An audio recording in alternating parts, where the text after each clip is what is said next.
आज के group discussion का पीडीएफ जो है टीआरसी बेतिया टेलीग्राम ग्रुप में शेयर कर दिया गया है। बताइएगा कि किसने यह कहा था कि मैं देश के बालू से ही कांग्रेस से भी बड़ा आंदोलन खड़ा कर दूंगा।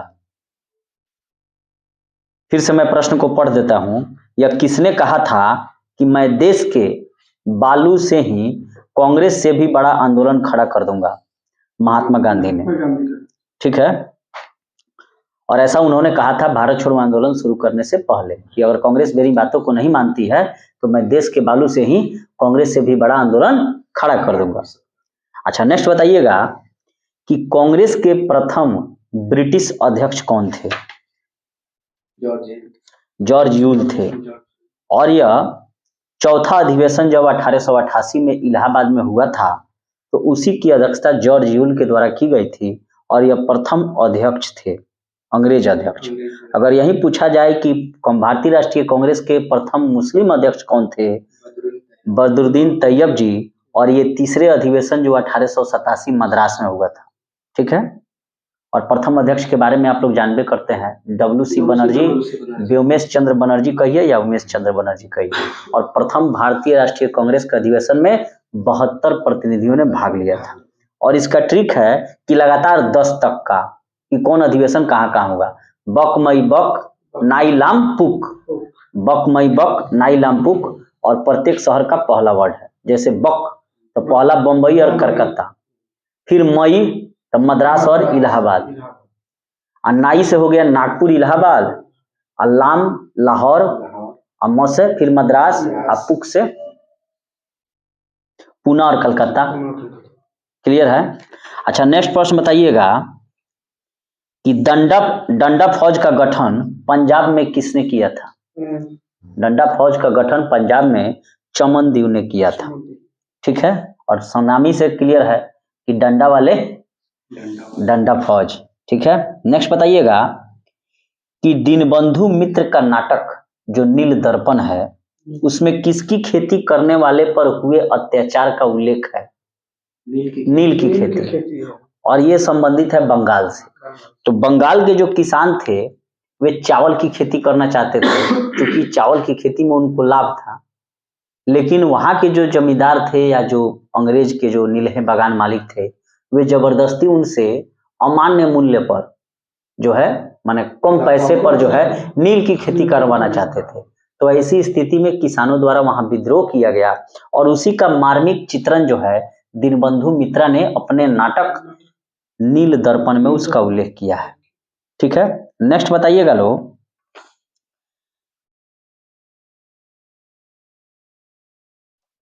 अच्छा, महात्मा गांधी जो है हरिजन नाम से कितने समाचार पत्रों का प्रकाशन करते थे? हरिजन नाम से कितने समाचार पत्रों का प्रकाशन करते थे? 1 2 3 4, कितना? 3 समाचार पत्रों का प्रकाशन करते थे।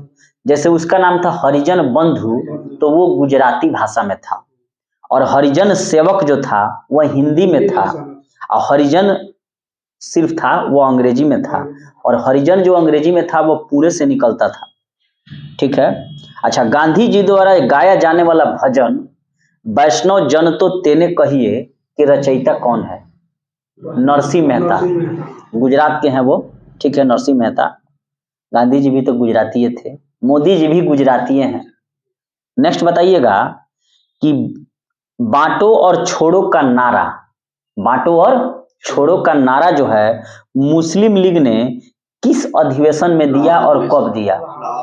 बांटो और छोड़ो का नारा मुस्लिम लीग ने 1943 के कराची अधिवेशन में दिया। क्लियर है? अच्छा, नेक्स्ट प्रश्न बताइएगा कि हरिजन सेवक संघ की स्थापना किसने की थी? गांधी जी ने। और उसके प्रथम अध्यक्ष कौन थे? घनश्याम दास बिड़ला। तो हरिजन सेवक संघ के संस्थापक अध्यक्ष घनश्याम दास बिड़ला थे और उसका स्थापना किए थे गांधी जी द्वारा। ठीक है। अच्छा, नेक्स्ट बताइएगा कि जब स्वतंत्रता प्राप्ति हुई भारत की तो उस समय भारतीय राष्ट्रीय कांग्रेस का अध्यक्ष कौन थे? जेबी कृपलानी, और पेशे से शिक्षक थे जेबी कृपलानी। और यही मुजफ्फरपुर का जो ब्राह्मण भूमिहार कॉलेज है उसी का स्थापना जेबी कृपलानी द्वारा ही की गई थी। तो हरिजन सेवक थी, क्या नाम था, भारतीय राष्ट्रीय कांग्रेस के अध्यक्ष कौन थे भारत की आजादी के समय? तो जेबी कृपलानी थे। एवं ब्रिटेन के प्रधानमंत्री कौन थे भारत की आजादी के समय? क्लीमेंट एटली। ठीक है, अच्छा। और द्वितीय विश्व युद्ध के समय ब्रिटेन का प्रधानमंत्री कौन था, जो 1 सितंबर 1939 से लेकर 45 तक चला था बम गिराने तक? Winston Churchill. ठीक है, बार बार पूछा जाता है। अच्छा, मुस्लिम लीग ने पाकिस्तान दिवस के रूप में कब मनाया था? 27 मार्च 1947 को मुस्लिम लीग ने पाकिस्तान दिवस के रूप में मनाया था। ठीक है, अच्छा नेक्स्ट बताइएगा लोग कि अंतरिम सरकार का गठन कब हुआ था? 46 में। हाँ बिल्कुल, 2 सितंबर 1946 में। कुछ हिस्ट्री में कुछ डेट ऐसे होते हैं जिसको बार बार याद रखना पड़ता है। जैसे जालियांवाला बाग हत्याकांड कब हुआ? तो 13 अप्रैल 1919 को। ठीक है, अच्छा, जो अंतरिम सरकार का गठन जब 2 सितंबर 1946 को जवाहरलाल नेहरू की अध्यक्षता में हुआ, तो उसमें मुस्लिम लीग अपने 5 सदस्यों के साथ कब शामिल हुई?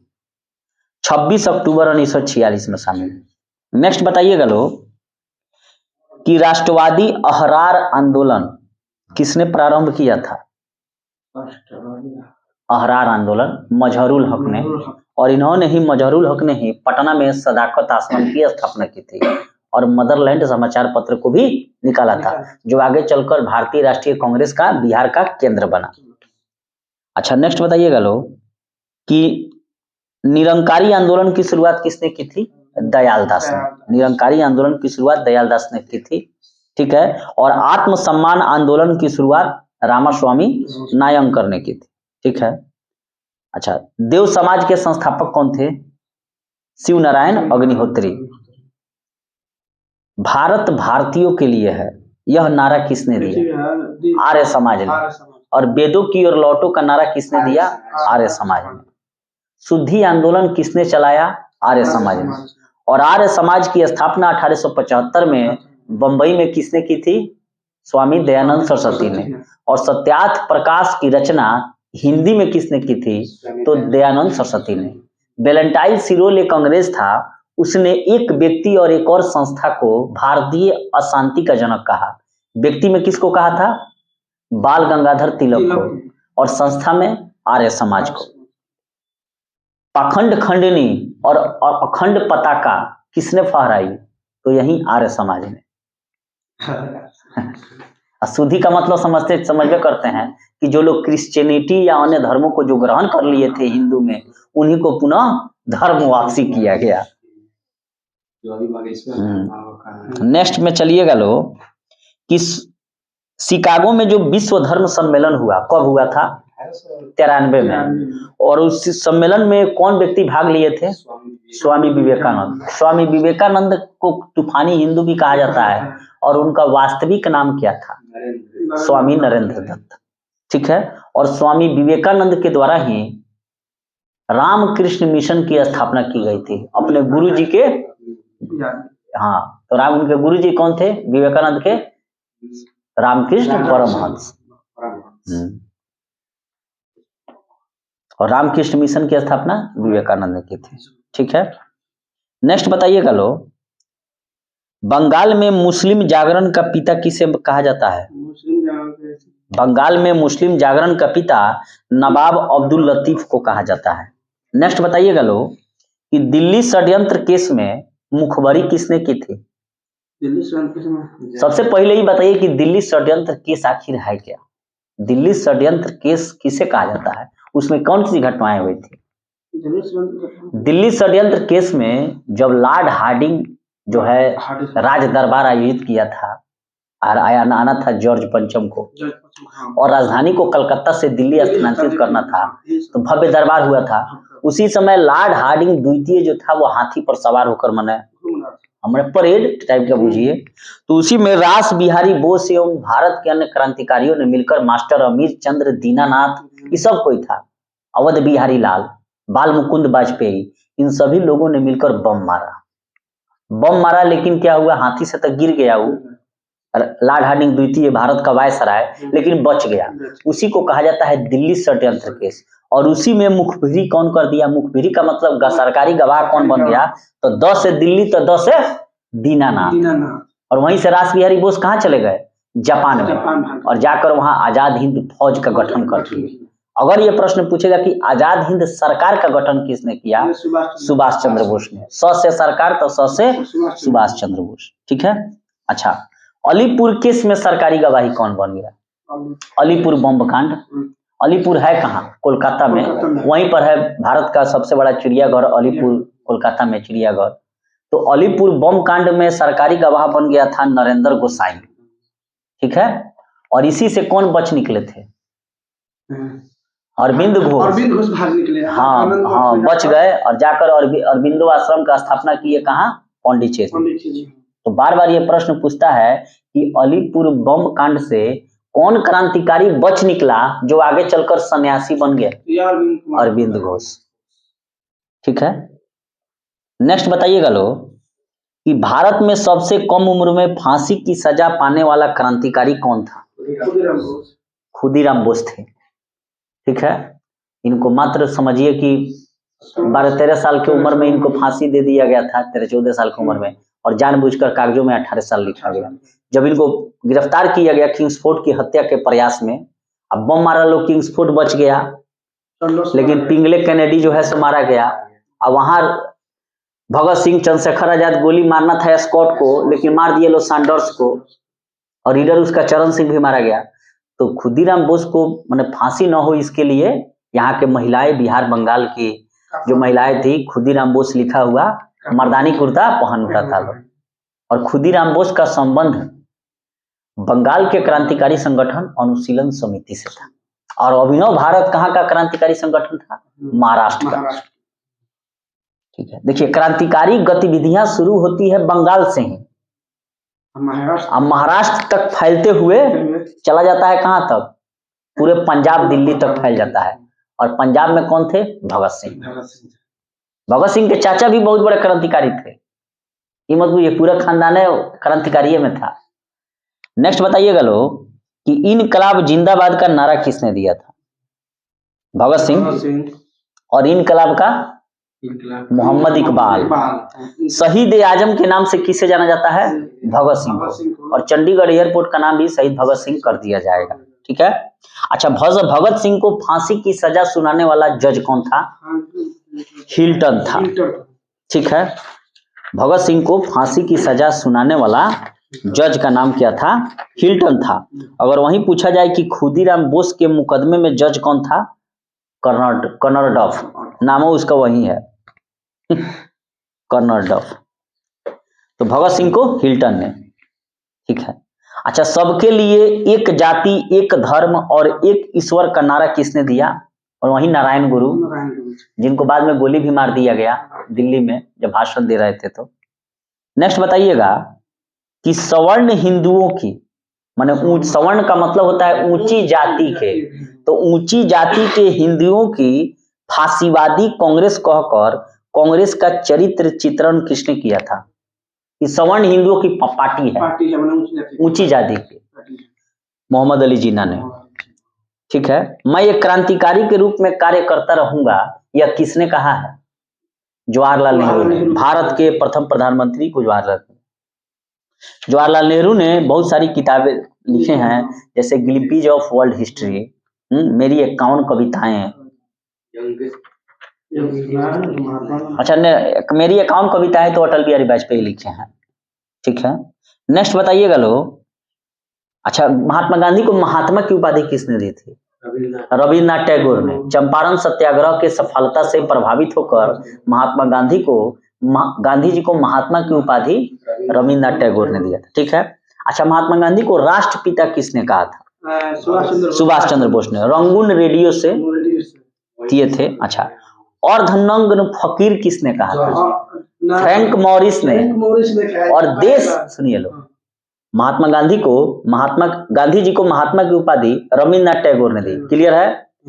गांधी जी को राष्ट्रपिता की उपाधि सुभाष चंद्र बोस ने रंगून रेडियो से कहा, और ऐसा इसलिए कहा कि हम फौज लेकर आ रहे हैं, आप राष्ट्रपिता बनिए और देश को अंग्रेजों से मुक्त कराइए। और गांधी जी को अर्धनंगा फकीर किसने कहा? तो फ्रैंक मॉरिस, जो पत्रकार था। जब इस सीढ़ियों से चढ़ रहे थे तो कहा कि अर्धनंगा फकीर होके जाके बात करेगा किससे? ब्रिटेन के प्रधानमंत्री से। हाँ, अब सुनिए, तो विंस्टन चर्चिल ने कहा कि देशद्रोही फकीर है। विंस्टन चर्चिल ने उनको देशद्रोही फकीर की संज्ञा दी थी। अर्धनंगा फकीर कहा था फ्रैंक मॉरिस, जो पत्रकार था। मर्दानी पहन के घूम रहे थे, इसीलिए इसमें फंसना नहीं है। जैसे भारत छोड़ो आंदोलन और साइमन गो बैक का स्लोगन दिया था यूसुफ मेहर अली ने, लेकिन करो मरो का नारा किसने दिया था? महात्मा गांधी ने। फंसना नहीं है। उसी तरह देशद्रोही फकीर कहा था विंस्टन चर्चिल ने, लेकिन अर्धनंगा फकीर कहा था फ्रैंक मॉरिस ने। नेक्स्ट बताइएगा लोग कि सरदार, अच्छा, वल्लभ भाई पटेल को सरदार की उपाधि किसने दी थी? गांधी जी ने ही दी थी, वहां के महिलाओं की तरफ से, बारदोली की महिलाओं की तरफ से। ठीक है। अच्छा, सुभाष चंद्र बोस को सबसे पहले नेताजी किसने कहा था? हिटलर ने। देखिए, हिटलर ने कहा नहीं था, कहने का मतलब ये था कि किसी भी देश का कोई भी जो लड़ रहा है व्यक्ति, तो वहां भी उसको नेताजी नेताजी यानी कि कैप्टन कैप्टन मन नहीं होता है, कहा जाता था। सुभाष चंद्र बोस भी गए जब कि भाई भारत से हम आए हैं, हमको सपोर्ट चाहिए देश को आजादी दिलाने के लिए, तो इनको भी वहां नेताजी नेताजी लोग कहा कहने। ये भी सही है कि सुभाष चंद्र बोस को सबसे पहले नेताजी हिटलर ने कहा था। ठीक है, एडोल्फ हिटलर। और हिटलर की आत्मकथा का नाम है मेरा संघर्ष, माई कैंप। और उसके अलावा हिटलर को फ्यूहरर भी कहा जाता है और नाजीवाद का जनक भी कहा जाता है। जर्मनी का था, और वहीं फासिस्टवाद का जनक बोनिटो मुसोलिनी लोहार इटली का था। क्लियर है। नेक्स्ट बताइएगा कि महात्मा गांधी के राजनीतिक गुरु कौन थे? गोपाल कृष्ण गोखले। और गोपाल कृष्ण गोखले के द्वारा ही सन 1905 में सर्वेंट्स ऑफ इंडिया सोसाइटी यानी कि भारत सेवक समाज की स्थापना महाराष्ट्र में की गई थी। तो महात्मा गांधी के राजनीतिक गुरु तो गोपाल कृष्ण गोखले हो गए। और गोपाल कृष्ण गोखले के राजनीतिक गुरु कौन थे?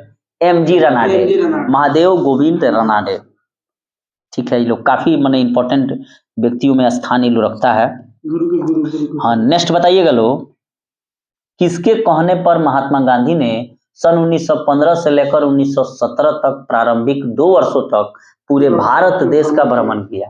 गोपाल कृष्ण गोखले के कहे, क्योंकि कहे कि पहले गांधी पहले पूरा देश घूम लो, और घूमने के बाद तब समझ में आएगा कि भाई लड़ना कैसे है।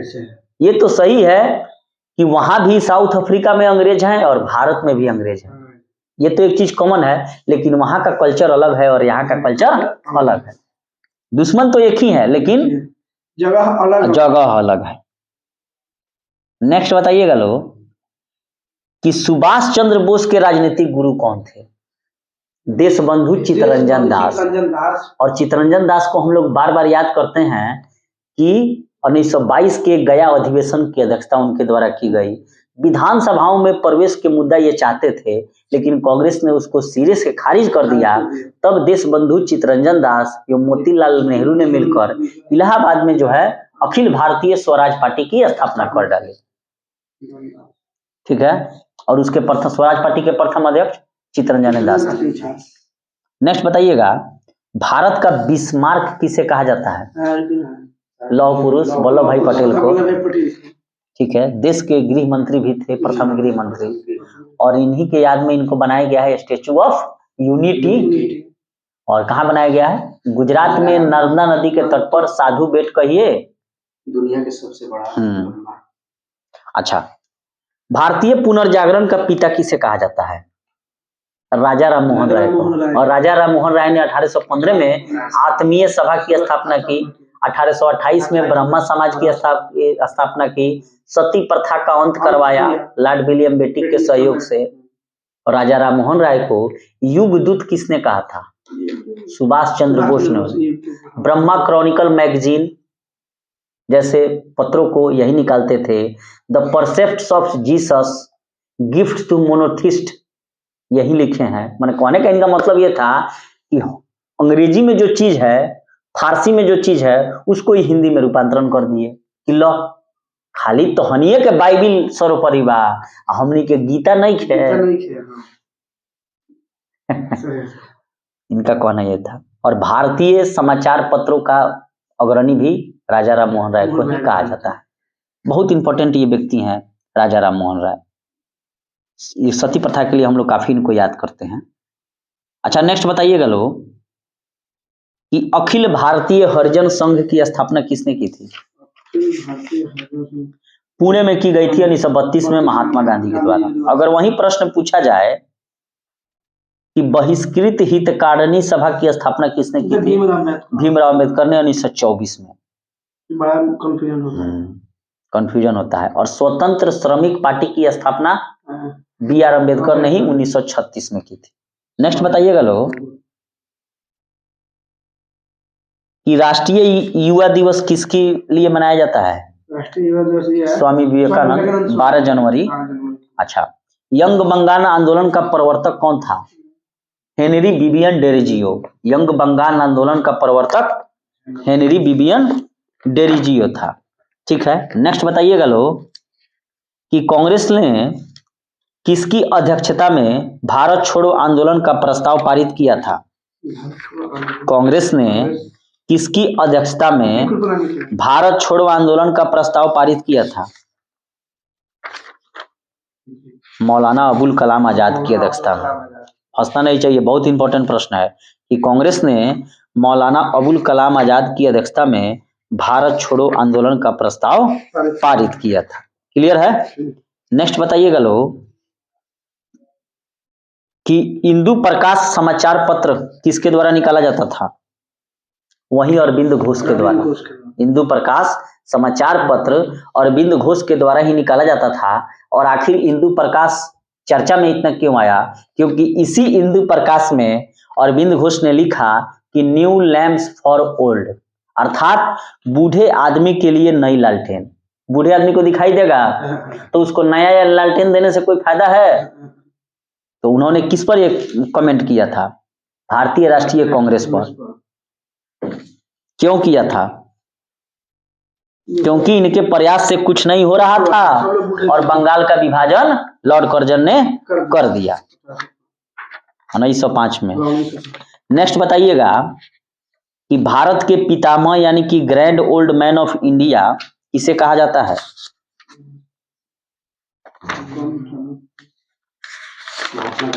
महात्मा गांधी को कहा जाता है। दादा भाई नौरोजी को कहा जाता है। दादा भाई नौरोजी को कहा जाता है जो भारतीय राष्ट्रीय कांग्रेस के दूसरे अधिवेशन 1886 के कलकत्ता अधिवेशन की अध्यक्षता की। DBN 3 बार बने हैं दादा भाई नौरोजी। उसके बाद फिर बने हैं आपको 1906 ईस्वी में, जब पहली बार इन्हीं की अध्यक्षता में स्वदेशी स्वराज शब्द का प्रयोग किया गया। अगर पूछेगा कि स्वराज शब्द का प्रयोग सबसे पहले किस व्यक्ति ने किया, तब होंगे दयानंद सरस्वती आर्य समाजवाला। और कि कांग्रेस के किसकी अध्यक्षता में किया गया, तो 1906 में दादा भाई नौरोजी की अध्यक्षता में। स्वराज विधेयक किसने प्रस्तुत किया, तो बाल गंगाधर तिलक ने। कांग्रेस के अधिवेशन में सबसे पहली बार भारत की स्वतंत्रता का विधेयक किसने प्रस्तुत किया, भले वो पारित नहीं हुआ, तो वो व्यक्ति था हसरत मोहाने। अच्छा, यंग बंगाल आंदोलन का जनक कौन था, प्रवर्तक? Henry Vivian Derozio. ठीक है, और हेनरी विवियन डेरिजियो ने यंग बंगाल आंदोलन की शुरुआत 1826 से 31 के मध्य बंगाल में की थी। ठीक है, और इसमें क्या था, इसका उद्देश्य क्या था? यंग जवान बंगाल आंदोलन का उद्देश्य क्या था कि सामाजिक चेतना का प्रसार करना है, लोगों के बीच विवेक को बढ़ाना है, प्रेस की स्वतंत्रता होनी चाहिए था। अंग्रेज सुनते चलिए, और उच्च सरकारी नौकरियों में भी भारतीयों की भागीदारी होना चाहिए। यंग बंगाल का ये उद्देश्य था। और नारी शिक्षा होना चाहिए, महिलाओं को शिक्षा देना चाहिए और महिलाओं के अधिकारों को प्रोत्साहित करना चाहिए। एंग्लो इंडियन थे ये, मैंने कहने का मतलब है, एंग्लो इंडियन का मतलब समझते हैं, माने भारतीय अंग्रेज थे। तो Anglo Indian Henry Vivian Derozio France की क्रांति से बहुत प्रभावित थे, क्योंकि फ्रांस की क्रांति का दिन है स्वतंत्रता, समानता और बंधुत्व। और हमारे संविधान में जो स्वतंत्रता, समानता, बंधुत्व का जो लिया गया है स्लोगन, वो फ्रांस की क्रांति से लिया गया है। फ्रांस की क्रांति कब हुई थी? 1789। तो ये डेरिजियो जो हैं, हेनरी विवियन डेरिजियो, जो यंग बंगाल आंदोलन के जनक, प्रवर्तक या संस्थापक थे, ये कलकत्ता के हिंदू कॉलेज में 1826 से लेकर 1931 तक इन्होंने पढ़ाया था। और यही वो कलकत्ता का हिंदू कॉलेज है जिसकी स्थापना डेविड हेयर के सहयोग से राजा राम मोहन राय ने कभी की थी। इन्होंने अर्थात डेरिजियो ने अपने छात्रों को विवेकपूर्ण ढंग से सोचने, स्वतंत्रता, समानता और सत्य का अवलंबन करने की सलाह दी थी। डेरिजियो की कम उम्र में हैजे के कारण मृत्यु हो गई थी। यह प्रश्न यूपीएससी में पूछा हुआ है कि ये जो यंग बंगाल आंदोलन के जो प्रवर्तक थे हेनरी विवियन डेरिजियो, इनकी मृत्यु कैसे हो गई? हैजे के कारण। सुरेंद्रनाथ बनर्जी ने डेरिजियो को बंगाल में आधुनिक सभ्यता का अग्रदूत कहा था। ये भी प्रश्न पूछा हुआ है कि सुरेंद्रनाथ बनर्जी ने किसे बंगाल में आधुनिक सभ्यता का अग्रदूत कहा था? हेनरी विवियन डेरिजियो को। या इसको उलट के ऐसे भी पूछ सकता है कि हेनरी विवियन डेरिजियो को बंगाल में आधुनिक सभ्यता का अग्रदूत किसने कहा था? तो सुरेंद्रनाथ बनर्जी। वही वो सुरेंद्रनाथ बनर्जी हैं जिन्होंने इंडियन एसोसिएशन की स्थापना 1876 में की थी। सुरेंद्रनाथ बनर्जी और आनंद मोहन बोस ने किस लिए किया था? क्योंकि आईसीएस का जो परीक्षा होता था आईएएस वाला, उसमें भारतीयों को उम्र में छूट दिया जाए, परीक्षाएं इंडिया में कराई जाए। इनके प्रमुख अनुयायी में कौन कौन थे? हेनरी विवियन डेरिजियो के राम गोपाल घोष, कृष्ण मोहन बनर्जी, महेश चंद्र घोष। हेनरी विवियन डेरिजियो के अनुयायियों को डेरिजिया कहा जाता था। यंग बंगाल आंदोलन ने बंगाल में नारी की शिक्षा, नारियों के अधिकारियों के प्रति चेतना फैलाने में योगदान दिया और एकेडमिक एसोसिएशन एवं society for the acquisition of general knowledge की स्थापना किसने की थी? हेनरी विवियन डेरिजियो ने। और एंग्लो इंडियन हिंदू एसोसिएशन, बंग रहित सभा और डिबेटिंग क्लब, यही वो डिबेट हो रहा है जो ना, इसकी स्थापना बंगाल में हेनरी विवियन डेरिजियो ने किया था। और ईस्ट इंडिया पत्र का संपादन हेनरी विवियन डेरिजियो ने किया था। और डेरिजियो को आधुनिक भारत का प्रथम राष्ट्रवादी कवि भी माना जाता है। यह प्रश्न बार बार पूछा जाता है कि आधुनिक भारत का प्रथम राष्ट्रवादी कवि किसे कहा जाता है? हेनरी विवियन डेरिजियो को, जो यंग बंगाल आंदोलन के जनक थे और हैजे के कारण इनकी मृत्यु हो गई थी। इस प्रश्न को मैं कई दिन से खोज रहा था कि इनकी मृत्यु किसके कारण हुई थी? हैजा के कारण। ठीक है, नेक्स्ट बताइएगा लोग कि बिना ताज का बादशाह किसे कहा जाता है? तो सुरेंद्रनाथ बनर्जी को। ठीक है, गोपाल हरि देशमुख का उपनाम क्या है? लोकहितवादी। अच्छा, हर्मिट ऑफ शिमला किसे कहा जाता है? एओ ह्यूम को, जो भारतीय राष्ट्रीय कांग्रेस के संस्थापक और बहुत ज्यादा समय तक उसके महासचिव भी रहे थे। और ये स्कॉटलैंड के निवासी थे और ये पेशे से एक असैनिक अधिकारी थे, माने आईएएस ओएएस थे अंग्रेजों में। अच्छा, कांग्रेस के प्रथम मुस्लिम अध्यक्ष कौन थे? बदरुद्दीन तैयब जी। ठीक है, अच्छा, किस एक्ट को, माने किस कानून को बिना अपील, बिना वकील और बिना दलील का कानून कहा जाता है? रॉलेट एक्ट को जो है बिना अपील, बिना दलील और बिना वकील का कानून जो है सो कहा जाता है। ठीक है, गांधी जी जब ये एक्ट में आया तो गांधी जी ने कहा कि ब्रिटिश साम्राज्य जो है आज शैतानियत का प्रतीक बन गई है। कहने का मतलब है कि 1914 से लेकर 1918 तक प्रथम विश्व युद्ध चला, तो उस समय तो मार्शल लॉ लागू था, सैनिक शासन। तो उस समय क्रांतिकारी भाई चुप थे और गांधी जी भी कह रहे थे कि भाई भर्ती हो जाइए। भर्ती कराने वाला सार्जेंट भी कहा गया कि देश जब माने प्रथम विश्व युद्ध खत्म होगा तो अंग्रेज हमें आजाद कर देंगे, लेकिन ऐसा हुआ नहीं। तो जब ये प्रथम विश्व युद्ध मतलब समाप्त हो रहा था तो अंग्रेजों ने ये सोचा कि भाई भारत में जो क्रांतिकारी गतिविधियां है इसको दबाने के लिए कुछ ऐसा कानून लाया जाए जो युद्ध समाप्त होने के बाद शांति काल में भी जारी रहे, ताकि हम क्रांतिकारियों पर अंकुश लगाएं। तो उसी ने जो है सर सिडनी रॉलेट की अध्यक्षता में एक सेडिशन कमेटी का गठन किया और उसी सेडिशन कमेटी की सिफारिश के आधार पर रॉलेट एक्ट लाया गया। ठीक है, और इसकी अवधि 3 साल रखी गई और इसमें क्या किया गया कि मात्र संदेह के आधार पर किसी भी व्यक्ति को बिना मुकदमा चलाए 2 साल तक कैद में डाल दीजिए और कुख्यात पुलिस की भी माने बहाली करनी थी, जो बिना बताए डायरेक्ट आपके घर में घुस जाएगा। अभी पुलिसिया कानून में माननीय मुख्यमंत्री द्वारा एक कानून लाया गया था, वो कानून अब सही है कि क्या है हम तो नहीं जानते हैं, लेकिन विपक्षी सरकार द्वारा कहा गया कि ये भी रॉलेट एक्ट के जैसा है।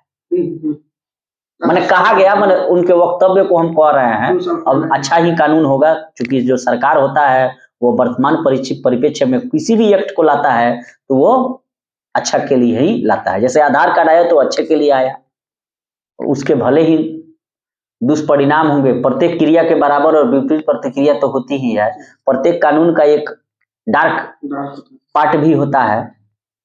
तो गांधी जी ने क्या कहा था रॉलेट एक्ट के बारे में कि ब्रिटिश साम्राज्य जो है आज शैतानियत का प्रतीक बन गई है, और इस एक्ट की भारतीय जनता ने काला कानून, बिना अपील, बिना वकील और बिना दलील आंदोलन कहकर आलोचना की। तो जब भी ये प्रश्न पूछेगा कि किस जैसे रॉलेट एक्ट को काला कानून किसने कहा था, महात्मा गांधी ने कहा था, जनता ने कहा था, यही फंसना, ऐसे ही प्रश्न पूछेगा कि रॉलेट एक्ट को किसने काला कानून कहा, जनता ने। बिना अपील, बिना दलील का कानून किसने कहा, जनता ने। और बिना वकील का आंदोलन किसने कहा, जनता ने।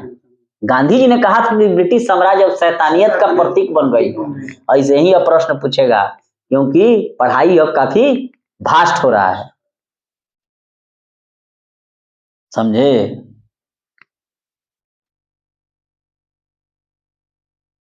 अच्छा, रॉलेट एक्ट के विरोध में गांधी जी द्वारा कहां सत्याग्रह सभा बनाई गई थी, बंबई में। याद रखिएगा लोग, बहुत ही वीवीआई प्रश्न है कि रॉलेट एक्ट के विरोध में गांधी जी द्वारा कहां सत्याग्रह सभा बनाई गई थी, तो बंबई में। और जिसके सदस्य जमुना दास, द्वारका दास, शंकर लाल बैंकर, उमर सोमानी, बीजी हारमोनियम थे। और आगे चलकर क्या हो जाता है, बैसाखी के दिन 13 अप्रैल 1919 को अमृतसर के जालियांवाला बाग में वो माने सार्वजनिक सभा का आयोजन किया जाता है, क्योंकि 10 अप्रैल 1919 को सत्याग्रहियों पर गोली चलाने तथा अपने नेताओं डॉक्टर सत्यपाल एवं सैफुद्दीन किचलू, माने रॉलेट एक्ट के विरोध में शांतिपूर्ण हर जगह प्रदर्शन हो रहा था, तो उस सत्याग्रही पर गोली चला दिया ब्रिटिश सैनिक, तो बहुत सारे लोग मारे गए। और साथ ही जो अमृतसर में भारतीय राष्ट्रीय कांग्रेस का अधिवेशन होना था, तो उसके स्वागत समिति के अध्यक्ष डॉक्टर सतपाल एवं सैफुद्दीन किचलू थे, इनको भी गिरफ्तार कर लिया गया। क्यों गिरफ्तार किया गया, कि गिरफ्तार कर लेंगे तो विधि व्यवस्था नहीं रख पाएंगे, और इधर भारतीय राष्ट्रीय कांग्रेस के मेंबर भी नहीं पहुंचेंगे तो सभा होगी नहीं, लोग इकट्ठा होगा नहीं। तो इसी के विरोध में ये जालियांवाला बाग जो है, इसमें लोग शांतिपूर्वक अपना सभा कर रहे थे। तब तक जनरल ओ डायर पंजाब का गवर्नर था, और गोली चलाने पहुंच गया कौन, REH डायर, और खूब गोली चलाया, बहुत सारे लोग मारे गए। और इसी गोली चलाने के कारण क्या हुआ, बहुत सारे लोग मारे गए। और आपको रविन्द्रनाथ टैगोर ने क्या किया, नाइटहुड की उपाधि लौटा दिया, महात्मा गांधी ने कैसरे हिंद की उपाधि लौटा दी, और आपको ये क्या नाम है, शंकरन नायर ने वायसराय की कारखानी परिषद से इस्तीफा दे दिया। जालियांवाला बाग हत्याकांड को जानबूझकर की गई हत्याकांड किसने कहा था, दीनबंधु CF एंड्रूज। देखिए, देश बंधु कहा जाता है चित्तरंजन दास को, और दीनबंधु कहा जाता है CF एंड्रूज को। उन्होंने कहा कि जालियांवाला बाग हत्याकांड जानबूझकर की गई हत्याकांड है, ठीक है। और जालियांवाला बाग हत्याकांड के समय ही पंजाब में चमनदीव ने डंडा फौज का गठन किया था, उसके बाद डंडा से पिटाई करेंगे, ठीक है।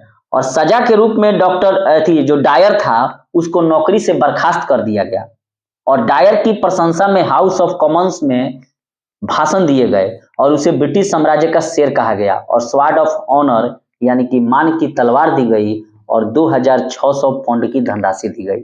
इस जालियांवाला बाग हत्याकांड के विरोध में आज भी ब्रिटिश संसद में जो है पूरा हल्ला होता है, आज भी इसके चर्चा चलता है। भारतीय बन गया ऋषि सुनक, ब्रिटिश का प्रधानमंत्री। देखिए, यही लोग कहता है कि कर्मा लौट के आता है, समझे। इसलिए अपने आप को बहुत बड़ा आदमी समझने की जरूरत नहीं है। और जालियांवाला बाग हत्याकांड के विरोध में ही हंटर कमीशन का गठन किया गया, और फिर वही दंड क्या करेगा हंटर कमीशन, वही कहेगा गलती से हो गया भाई नौकरी से निकाल दो। तो 2600 पाउंड की राशि उसे इनाम में दी गई और उसे शेर कहा गया ब्रिटिश साम्राज्य। नेक्स्ट बताइएगा कि तीनों गोलमेज सम्मेलन में भाग लेने वाले भारतीय नेता कौन थे? भीमराव अंबेडकर थे। ठीक है। अच्छा, खिलाफत आंदोलन की शुरुआत किसने की थी? मोहम्मद अली और शौकत अली ने 1919 में। ठीक है। अच्छा, कांग्रेस मंत्रिमंडल ने सामूहिक रूप से त्यागपत्र कब दिया था? 1939 में। 22 दिसंबर 1939 को कांग्रेस मंत्रिमंडल ने सामूहिक रूप से त्यागपत्र दिया। क्यों? क्योंकि बिना भारतीय से पूछे ब्रिटिश साम्राज्य भारत को द्वितीय विश्व युद्ध में शामिल कर दी थी। इसी कारण उन्होंने त्यागपत्र दिया और इसी 22 अक्टूबर 1939 को मुस्लिम लीग ने मुक्ति दिवस मनाया। ठीक है। तो मुक्ति दिवस 1939 और पाकिस्तान की मांग 40 और प्रत्यक्ष कार्रवाई दिवस 1946। ये तीनों प्रश्न बार बार पूछता है कि मुक्ति दिवस 1939, पाकिस्तान की मांग 40 और प्रत्यक्ष कार्रवाई दिवस 1946। कि हमको भाई चाहिए पाकिस्तान, नहीं तो आइए प्रत्यक्ष में अब फटाफटी किया जाए। नेक्स्ट बताइएगा लोग कि गांधी जी ने किसके बारे में, किस प्रस्ताव के बारे में कहा था कि यह एक पोस्ट डेटेड चेक है और इसका बैंक नष्ट होने वाला है? बताइए लोग। क्रिप्स प्रस्ताव के बारे में। क्रिप्स प्रस्ताव के बारे में गांधी जी ने कहा था कि यह एक पोस्ट डेटेड चेक है जिसका बैंक जो है नष्ट होने वाला है। ठीक है। क्रिप्स प्रस्ताव के बारे में गांधी जी ने कहा था यह एक पोस्ट डेटेड चेक है और जिसका बैंक जो है नष्ट होने वाला है।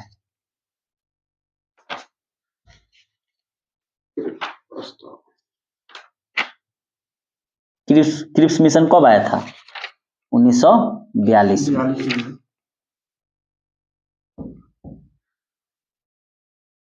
कैबिनेट मिशन 46 में और साइमन कमीशन 28 में। देखिए, अच्छा, क्रिप्स मिशन जब आया 1942 में तो ब्रिटेन का प्रधानमंत्री कौन था? Winston Churchill. मैंने बताया है कि 1 सितंबर 1939 से जब द्वितीय विश्व युद्ध शुरू हुआ तो 45 तक कौन ब्रिटेन का प्रधानमंत्री था? विंस्टन चर्चिल था। और वही वो विंस्टन चर्चिल है जिसने कहा था गांधी जी को देशद्रोही फकीर, और अर्धनंगा फकीर किसने कहा था? फ्रैंक मॉरिस ने।